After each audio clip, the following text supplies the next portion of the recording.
few years back, when I was working with a high-earning CEO, I had to make a donation to his kid's private school. He was a pretty financially aware person, and when it came to his kid's education, he never complained about the investments he made. I sat down with him and asked him why he never wavered on the additional costs of private school or the donations he had to make. His exact words to me were, "I could care less if I was paying for them to nap all day. I'm paying for the potential network and the minds that are in that room, setting up their future for success." Hey there, besties, and welcome to our cozy corner of the podcasting world. It's time for another episode of Share a Latte. I'm Min, your virtual coffee bestie and host. Imagine us in a cozy cafe, the aroma of freshly brewed coffee in the air, and ready to embark on an inspiring journey. In each episode, remarkable women share their stories of triumphs over life's challenges, providing a warm embrace for your soul. These tales remind you of resilience and determination are keys to success. So grab your favorite brew, get comfy, and join us for the conversation that will awaken your mind and heart. You'll discover your own power to turn tough times into incredible strengths. The Share a Latte podcast sprinkles hope and courage and the belief that you can not only handle, but thrive into your day. All right, besties, let's embrace those tales of triumphs and get ready for another awesome episode of Share a Latte. Hey there, latte lovers, and welcome back to another episode of Share a Latte, the podcast where we come together over a virtual latte to listen to amazing stories of women who've overcome life's challenges. I'm your host, Min Sukree, and every Thursday, I'm serving up not just coffee, but a generous pour of life's wisdoms. I'm serving up stories from my personal journey and hoping they resonate with yours. Let's kick things off with our favorite caffeine ritual. I'm having a delicious cup of my Nespresso vanilla pod with a splash of almond milk. What's in your cup, bestie? Life is like a cup of coffee. It's best enjoyed with the right company. Our friends, just like the brew we savor, leave a lasting flavor to our experiences. In this episode, let's take a coffee-infused journey into the importance of being selective with our company and time. So grab your favorite brew, sit back, and let's explore how the quality of our friendships can impact your life one coffee sip at a time. Much like our delightful aroma of freshly brewed coffee, the company we keep is rather invigorating in our lives or leaves a bitter taste. It plays a vital role in shaping ourselves, our values, and our overall well-being. A few years back, when I was working with a high-earning CEO, I had to make a donation to his kid's private school. He was a pretty financially aware person, and when it came to his kid's education, he never complained about the investments he made. I sat down with him and asked him why he never wavered on the additional costs of private school or the donations he had to make. His exact words to me were, "I could care less if I was paying for them to nap all day. I'm paying for the potential network and the minds that are in that room, setting up their future for success." This honestly made me think that the company you keep really does impact you as a person. It has been said that you are the average of the 5 people you spend most of your time with. So let's talk about the company you keep and how they can influence you, especially now that we're coming towards this beautiful, magical, festive season. I honestly believe that people who you surround yourself with can truly influence you and your personal growth.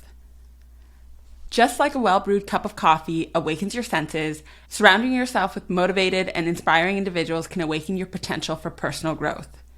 Years ago, when I had a friend tell me about a fight she had with her boyfriend, and I don't remember the details, I only remember her saying these words to me, "He really just needs to work on himself. I'm good. I've worked on myself."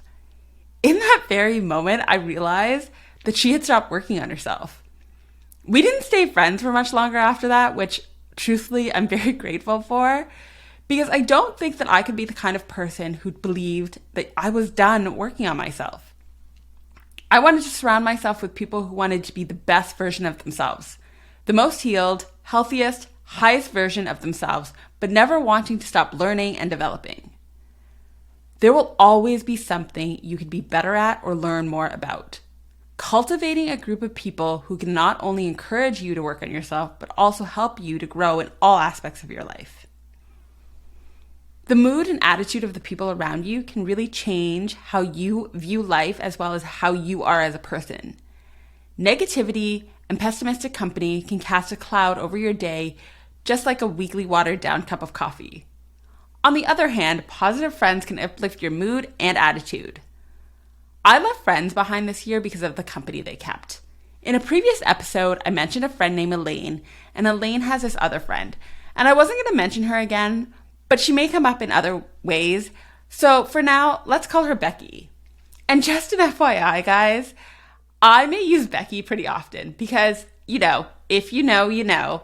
Becky with the good hair is one of those girls.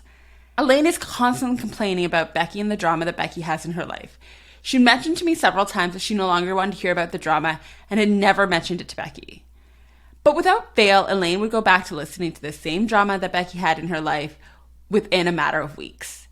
And that would be fine, except Becky isn't the most optimistic or uplifting person. She tends to take jabs at not only me, but other people around her, and really just brings everything down and people down. Now, the healed parts of me really believe that Becky could just work on herself and heal herself, and maybe she'd be a very different person. But the other part of me would rather distance herself from the people that is around her. And even though that may include Elaine, I think I'm okay with that. Because I don't want to be around somebody who's constantly pessimistic, constantly is taking jabs at other women, and then just decides to talk behind other people's back. Of course, this doesn't excuse the fact that Elaine herself just continues to listen to this, because I honestly feel like this is a choice that you continue to make. If you're going to say that you don't want to be around that kind of person because it changes the way that you think and you view the world, then you have to consciously decide not to be around those kind of people. If you continue to let them back into your life, then you will turn into that kind of person, even if you think you won't. It does take time to be a more optimistic person. You do have to heal parts of yourself to learn and grow to be that person. I do believe it's a choice, and it's a choice you have to make for yourself. Part of that choice is the company you keep and how they really impact your mood and who you are as a person. Think back of when you've been in relationships and your partner is in a sour mood. How did that affect you? Now think about being around that all the time. Okay, if you're thinking, yeah, man, but nobody's like that all the time. Honestly, I'm with you. You're absolutely right. But how often are the people around you like that? Or when something happens, are they looking for that silver lining? The way I look at it, there's two types of people in this world. The ones who are always saying, why is this happening to me? And the other one who is saying, this is happening for me and will work out in my best interest and in my higher good. I truly believe that the universe isn't conspiring to harm or hurt you. It's working to put you on a path that will allow you to be the best version of yourself. But that is a choice you have to make, and this is affected by who you surround yourself with. Choose to be around people who are just a little more optimistic so that you have a more beautiful and optimistic view of life. Let's talk about the quality over the quantity of beautiful souls that you can surround yourself with. This is something new for me. This isn't about the number of friends you have, but about the quality that you surround yourself with. Focusing on nurturing deep, meaningful connections. I've already spent most of this episode talking about being selective with the people in your life. I spent the last year cultivating people in my circle who uplift, empower, encourage, and choose to be in my life. I hope that this episode encourages you to do the same. I'm going to get real here for a second. You honestly don't need 20 friends. If you have them, that's great. But I have 3 besties who I could literally call and will drop anything to help me. These girls have listened to me cry on the phone. We have a group chat where we talk about everything. Nothing is off limits. What books we're reading. We share TikTok videos. What recipes we've tried out. How to respond to those messages from the man when he's just being super weird with us. Again, nothing is off limits. I entered 2023 knowing that I wanted friendships where we didn't gossip about the people at work, but talked about amazing projects we were working on. I wanted to have girlfriend dates where we celebrated wins with mimosas and bubbles. I wanted book club nights with charcuterie boards and walks through plant nurseries on Sunday afternoons. So you get the idea. This year for me was about cultivating friendships and relationships that would help me grow to be the best version of myself, and not having many relationships fill the superficial aspects that at the end of the day wouldn't really mean anything. Surround yourself with friends who are the aroma of your morning brew, those who will inspire, motivate, and support you. Seek out people who add warmth to your life. In the world of coffee and life, your friendships and how you manage your time are essentially ingredients in your brew. Being selective with your coffee company is about choosing friendships that will enrich your personal and emotional growth. Just as you choose those coffee beans carefully, your friendships should be allies, not additives. Remember, you have the power to decide who shares your coffee breaks with you. Make those decisions wisely, and the flavors of your life will be full and enriched. By valuing your time and the quality of your coffee company, you can craft a life that's as comfortable and satisfying as your favorite cup of coffee. So there you have it, latte besties.